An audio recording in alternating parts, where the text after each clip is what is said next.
Bonsoir, bonsoir, bonsoir, bonsoir et bienvenue dans cette nouvelle vidéo. J'espère que vous allez bien, que vous avez tous passé une excellente journée. Aujourd'hui, ce soir, je vais continuer la lecture du conte de la Reine des Neiges. De la Reine des Neiges. J'avais déjà lu les 2 premiers chapitres dans ma première vidéo. D'ailleurs, je sais que dans ma première vidéo, j'avais quelques petits couacs au niveau du son de fond. Mais pour cette vidéo, pour cette deuxième vidéo, je réglerai tout ça. Donc normalement, vous ne devriez n'avoir aucun son de fond. En tout cas, pas de trop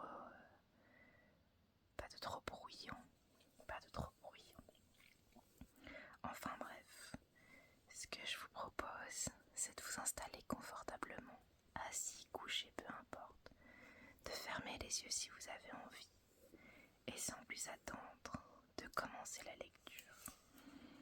Là où je l'avais laissé la dernière fois, c'est-à-dire au chapitre 3, qui était à la page 25, il me semble.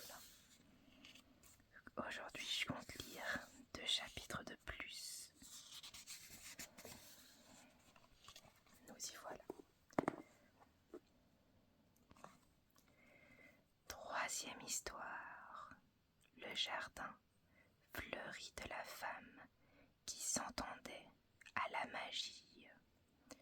Mais où est la petite Gerda? Maintenant que Kai ne reparaît plus, où donc était-il? Personne n'en savait rien. Personne ne pouvait donner de ses nouvelles.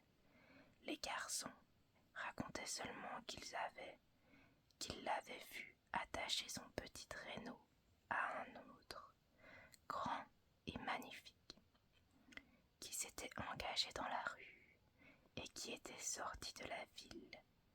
Personne ne savait où il était. On versa beaucoup de larmes. La petite Gerda pleura longtemps. Puis, on lui dit qu'il était mort, qu'il s'était noyé dans la rivière qui coule tout près de la ville. Oh, combien les jours d'hiver furent longs et sombres.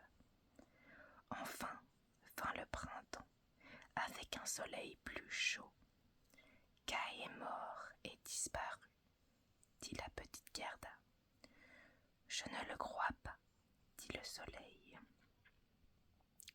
Il est mort et disparu, dit-elle aux hirondelles. Je ne le crois pas, répondirent-elles. Et la petite Gerda finit par ne pas le croire non plus. Je vais mettre mes souliers rouges neufs, dit-elle un matin, ceux que Kai n'a jamais vus. Et puis, j'irai à la rivière et je l'interrogerai. Il était de très bonne heure. Elle embrassa la vieille grand-mère qui dormait, mit les souliers rouges, puis sortit de la ville toute seule et parvint à la rivière. Est-il vrai que tu m'as pris mon petit camarade de jeu? Je te ferai cadeau de mes souliers rouges si tu veux me le rendre. Et les vagues lui sembla-t-il, lui furent étrangement signes. Elle prit alors ses souliers rouges, ce qu'elle possédait de plus cher, et le jeta, tous deux, dans la rivière. Mais ils tombèrent près du bord, et les petites vagues les ramenèrent aussitôt vers elle, à terre. On aurait dit que la rivière, n'ayant pas le petit Kai, ne voulait pas prendre ce que Gerda possédait de plus cher. Mais Gerda crut qu'elle n'avait pas jeté les souliers assez loin. Et alors, elle monta dans une barque. Or, la barque n'était pas solidement attachée.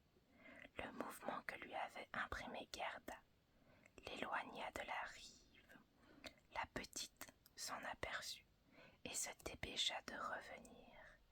Mais elle n'avait pas atteint l'avant que déjà la barque était à une aune de la terre et glissa ensuite encore plus vite. La petite Gerda fut très effrayée et se mit à pleurer, mais personne ne l'entendit que le moineau, et il ne pouvait pas la ramener à terre. Ils volèrent seulement le long de la rive et chantèrent comme pour la consoler. Nous voici, nous voici. La barque suivit le courant. La petite Gerda resta immobile avec ses pieds déchaussés. Les petits souliers rouges flottaient derrière, mais ne pouvaient pas atteindre la barque qui allait plus vite.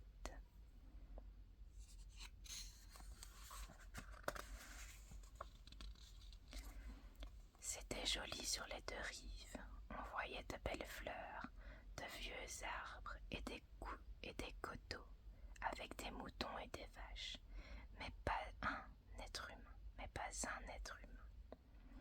Peut-être la rivière me conduit-elle vers le petit Kai, se dit Gerda, ce qui la mit de meilleure humeur. Elle se leva et regarda pendant des heures les charmantes rives vertes. Elle parvint ainsi à un grand verger de cerisiers, où il y avait une petite maison avec de drôles de fenêtres rouges et bleues et un toit de chaume. Et devant la maison, 2 soldats de bois présentaient les armes à ceux qui passaient en bateau. Gerda les appela. Elle croyait qu'ils étaient vivants, mais naturellement, ils ne répondirent pas. Elle arriva tout près d'eux. La rivière poussait la barque tout droit vers la terre. Gerda cria encore plus fort, et de la maison sortit une vieille femme, s'appuyant sur un bâton à crochet. Elle portait un grand chapeau de soleil où des fleurs ravissantes étaient peintes. « Pauvre petit enfant, dit la vieille femme, comment es-tu venu dans cette grande rivière au courant si fort? Et as-tu fait un long chemin dans le vaste monde? » Et la vieille femme entra dans l'eau, accrochée à son bâton, au bateau qu'elle tira et prit Gerda, qu'elle mit à terre. Gerda était heureuse de retrouver le sol, mais elle avait un peu peur de la vieille femme inconnue. Celle-ci lui dit: « Viens me raconter qui tu es et comment tu es venue ici. » Et Gerda raconta tout, et la vieille branlait la tête et disait Et lorsque Gerda eut tout dit et eut demandé si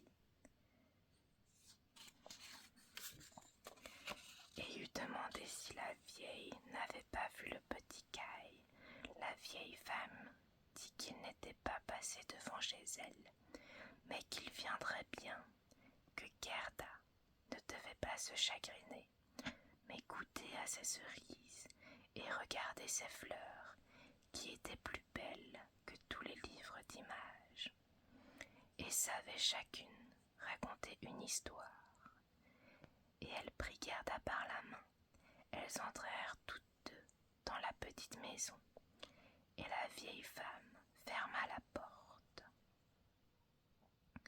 Les fenêtres étaient situées haut et les carreaux étaient rouges, bleus et jaunes. La lumière du jour était singulière à l'intérieur, avec ses couleurs, mais il y avait sur la table de délicieuses cerises, et Gerda, en mangeant autant qu'elle voulut, car pour cela elle avait du courage. Et pendant qu'elle mangeait, La vieille femme lui peignait les cheveux avec un peigne d'or, et les cheveux blonds ravissants bouclaient et brillaient autour du petit visage aimable qui était rond et ressemblait à une rose. J'ai toujours eu envie d'avoir une gentille petite fille comme toi, dit la vieille. Tu vas voir comme nous nous tirerons bien d'affaire. Et à mesure qu'elle peignait les cheveux de la petite Gerda, la fillette oubliait de plus en plus Kai, son camarade de jeu, car la vieille femme s'entendait à la magie, mais elle n'était pas méchante. Elle ne faisait un peu de magie que pour son propre plaisir. Et pour le moment, elle désirait garder la petite Gerda. C'est pourquoi elle sortit dans le jardin et tendit son bâton accroché vers tous les rosiers. Ils avaient beau être en fleurs, ils s'enfoncèrent tous dans la terre noire, et l'on ne put plus voir où ils avaient poussé.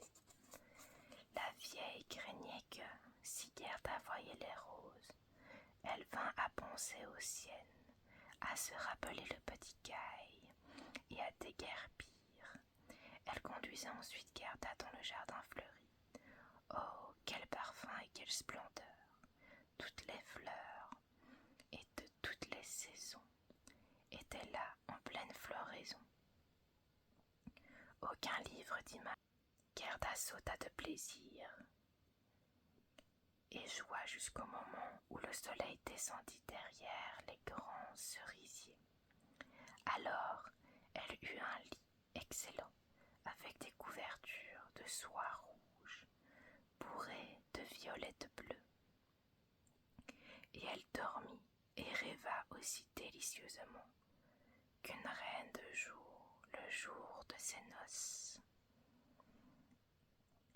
Le lendemain, elle put à nouveau jouer avec les fleurs au soleil. Ainsi passèrent bien des jours. Gerda connaissait chaque fleur, et si nombreuses qu'elles fussent, il lui semblait qu'il en manquait une. Mais elle ne savait pas laquelle, comme elle était assise un jour et regardait le chapeau de soleil de la vieille femme avec ses fleurs peintes. Elle vit que la plus belle était justement une rose. La vieille avait oublié de l'enlever du chapeau lorsqu'elle avait fait disparaître les autres de la terre. C'est comme ça, on ne pense pas à tout. Comment, se dit Gerda, il n'y a pas ici de rose. Et elle courut dans les corbeilles, chercha et chercha, mais n'en trouva pas. Elle s'assit par terre et pleura, mais ses chaudes larmes tombèrent précisément à l'endroit où un rosier s'était enfoncé sous terre, et du sol arrosé de larmes surgit soudain l'arbuste, aussi fleuri que lorsqu'il s'était enfoncé, et Gerda l'entoura de ses bras, baisa les roses, et pensa aux charmantes roses de chez elle, et en même temps au petit Kai. Oh, quel temps j'ai perdu, dit la fillette. Je devais retrouver Kai. Savez-vous où il est? Demanda-t-elle aux roses. Croyez-vous qu'il soit mort? Croyez-vous qu'il soit mort? Il n'est pas mort, dirent les roses.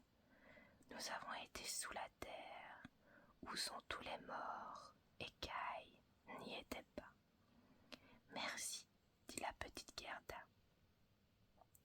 Et elle alla aux autres fleurs et regarda dans leur calice et demanda: Ne savez-vous pas où est Kai?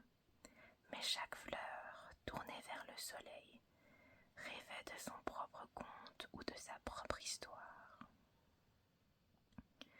La petite Gerda entendit de ces histoires un grand nombre, mais aucune fleur savait rien sur Kai. Et qui disait le lit rouge? Et que disait le lys rouge? Entends-tu le tambour? Boum, boum. Il n'y a que 2 notes, toujours. Boum, boum. Écoute le chant de deuil des femmes. Écoute l'appel des prêtres. Dans sa longue robe rouge, la femme de l'hindou est debout sur le bûcher. Des flammes montent autour d'elle et de son mari mort. Mais la femme de l'hindou pense à l'homme qui est vivant dans la foule, qui l'entoure, et dont les yeux brûlent plus ardents que les flammes. La femme est atteinte en son cœur par le feu des yeux de cet homme, plus que par les flammes qui vont bientôt réduire son corps en cendres. La flamme du cœur peut-elle mourir dans les flammes du bûcher? Je ne comprends rien du tout, dit la petite Gerda. C'est mon conte, dit le lys rouge. Que dit le liseron? Au-dessus de l'étroit sentier de montagne se dresse un antique manoir. Le lierre épais grimpe au long des vieux murs, rouge, feuille contre feuille, jusqu'au balcon où se tient une charmante fille. Elle se penche sur la balustrade et regarde le chemin. Aucune rose sur sa branche n'est plus fraîche, aucune fleur de pommier qu'emporte le vent n'est plus légère. Elle s'agite et sa magnifique robe de soie froufroute. Mais ne va-t-il pas venir? Et est-ce Kai que tu veux dire? Demanda la petite Gerda. Je ne parle que de mon conte, de mon rêve, dit le liseron. Que dit le petit Perce-Neige? Dans les arbres est suspendue par des cordes une planche. C'est une balançoire de gentilles fillettes avec leurs robes blanches comme neige et de longs rubans de soie verte qui voltigent derrière leurs chapeaux, sont assises et se balancent. Le frère, qui est plus grand qu'elle, est debout sur la planche. Il a le bras passé autour de la corde pour se tenir, car il a dans une main une petite coupe, dans l'autre un tuyau de pipe, et il souffle des bulles de savon. La balançoire marche, et les bulles volent avec de jolies couleurs irisées. La dernière est encore au bout du tuyau et s'incline sous le vent. La balançoire marche. Le petit chien noir, léger comme les bulles, se dresse sur ses pattes de derrière et veut monter sur la balançoire. Elle vole, il tombe, il aboie et se fâche. On en rit, les bulles éclatent. Une planche qui vole, une écume qui se brise. Voilà ma chanson.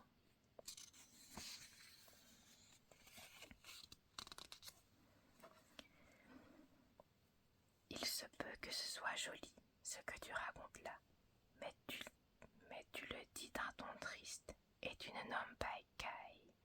Que disent les hyacinthes? Il y avait 3 charmantes sœurs, toutes menues et diaphanes. L'une avait une robe rouge, la seconde bleue, et la 3e blanche. La main dans la main, elles dansèrent près du lac, paisibles au clair de lune. Elles n'étaient pas des elfes, elles étaient filles d'hommes, l'air embaumé, et les sœurs disparurent dans la forêt. L'air sentit plus fort 3 cercueils, où grisaient les charmantes filles, sortirent du fourré et glissèrent sur le lac. Des vers luisants volaient autour, comme de petites lumières flottantes.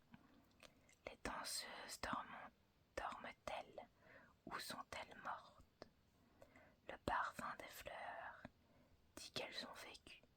La cloche du soir sonne pour les mortes. Tu me désoles, dit la petite Gerda.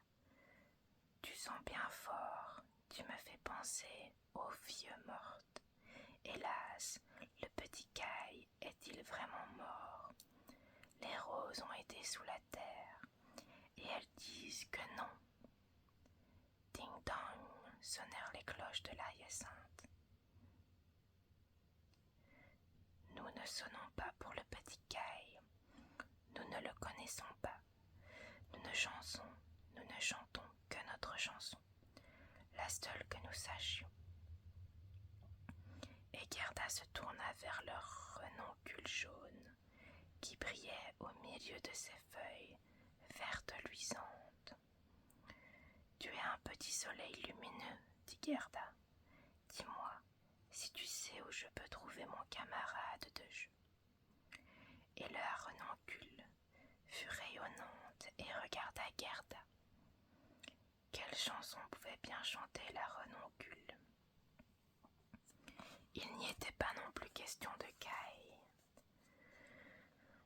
Dans une petite maison, le soleil de notre Seigneur luisait chaud le premier jour de printemps. Ses rayons touchaient le bas du mur blanc du voisin.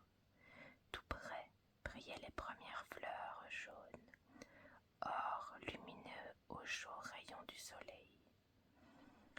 La vieille grand-mère était assise dehors sur sa chaise.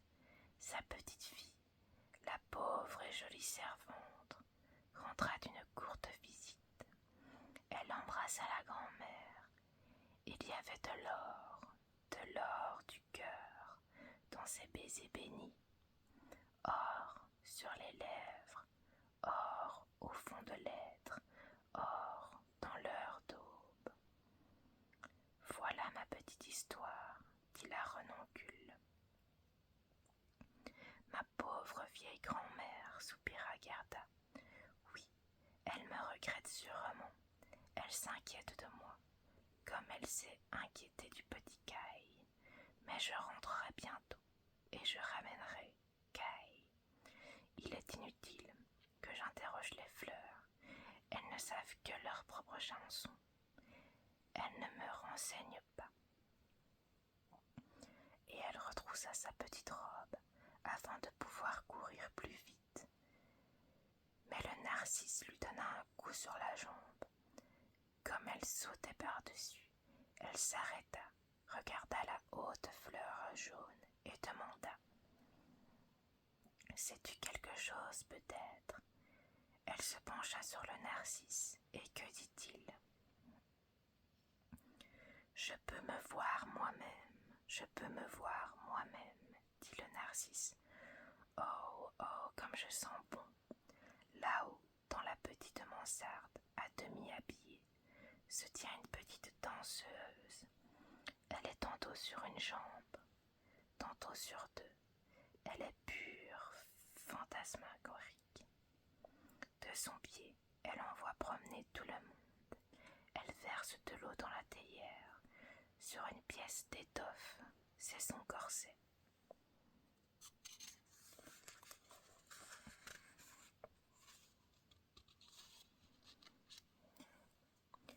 La propreté, c'est une qualité. La robe blanche est accrochée à la patère. Elle aussi a été lavée au thé, puis séchée sur les toits. La danseuse met la robe et autour de son cou le fichu jaune safran qui fait ressortir la blancheur de la robe. La jambe en l'air, la voilà dressée sur une seule tige. Je peux me voir moi-même, je peux me voir moi-même. Tout ça m'est bien égal, dit Gerda, ce n'est rien pour moi. Et elle courut au bout du jardin. La porte était fermée, mais elle tortilla le grand pont rouillé, qui céda, et la porte s'ouvrit, et la petite Gerda, sur ses pieds déchaussés, s'élança dans le vaste monde. Elle se retourna 3 fois, mais personne ne la suivait. Bientôt, elle ne peut plus courir, et s'assit sur une grosse pierre. Elle regarda autour d'elle et vit qu'elle était passée, que l'été était passé. Elle regarda autour d'elle et vit que l'été était passé. On était dans l'automne avancé, mais elle n'avait pu se rendre compte, là-bas, dans le beau jardin, où il y avait toujours du soleil et les fleurs de toutes les saisons. « Mon Dieu, que de temps j'ai perdu !» se dit la petite Gerda. « Voilà l'automne, je n'ose pas me reposer. » Et elle se leva pour repartir. Oh, comme ses petits pieds furent meurtris, hélas, et comme tout alentour avait l'air froid et ingrat. Les saules étaient tout jaunes, et le brouillard en tombait goutte à goutte. Les feuilles se détachaient l'une après l'autre. Seul le prunellier avait des fruits âpres à vous faire serrer les dents. Oh, comme le vaste monde est gris et rude. Voilà pour ce soir. Je vais m'arrêter à ce chapitre-ci. Je ne pensais pas que le 3e chapitre serait aussi long. Mais je vois qu'on est bientôt à 30 minutes de vidéo. Donc je vais m'arrêter là pour aujourd'hui. J'espère que cette vidéo vous aura plu, qu'elle vous aura permis de vous relaxer avant d'aller dormir ou avant quoi que ce soit. Je vous souhaite de passer une bonne nuit et je vous dis à la prochaine.